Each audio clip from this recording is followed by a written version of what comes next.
भंगा बदल भल गोड़र अस्त्रोपचार कले डाक्टर। आसतु जानिबा एहार सर्विसेस खबर विषय रे। उत्तर प्रदेश रो सुल्तानपुर रु एक आश्चर्यजनक घटना सामना को आसी। एठारे जड़े डाक्टरंक अवहेला घटना समस्तंकु चकित कर देइछि।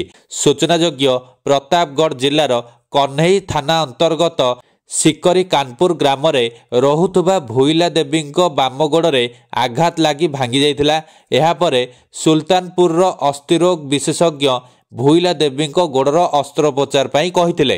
परिवार लोक भुइला देवी को अस्त्रोपचार पाई डाक्तरखाना रे भर्ती करथिले।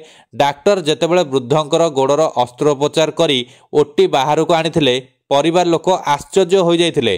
कारण भुइलांक बाम गोड़ भांगिथिबा बेले डाक्टर तांकर डाहाण गोड़र अस्त्रोपचार करथिले।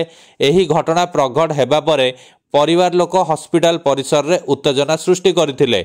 भୟରେ वृद्धांकर गोड़र अस्त्रोपचार करथिबा डाक्टर पीके पांडे घटनास्थल फेरार हो जाइथिबा जणा पड़िछि। एनै भुइला देवी परिवार लोक अभियोग करिबा परे पुलिस तदंत आरंभ करिछि। एही घटना सामना को आसीबा परे हॉस्पिटल परिचालक डॉक्टर आशुतोष श्रीवास्तव सफेई देई कहिसंती भुइला देवी बाम गोड़ भांगी जाइथिबा सत, किंतु तांकर डाहाण गोड़ फुली जिबा सहित रक्त जमाट बांधुथिला। एही कारणरू तांकर उभय गोड़र अस्त्रोपचार करा जाइछि।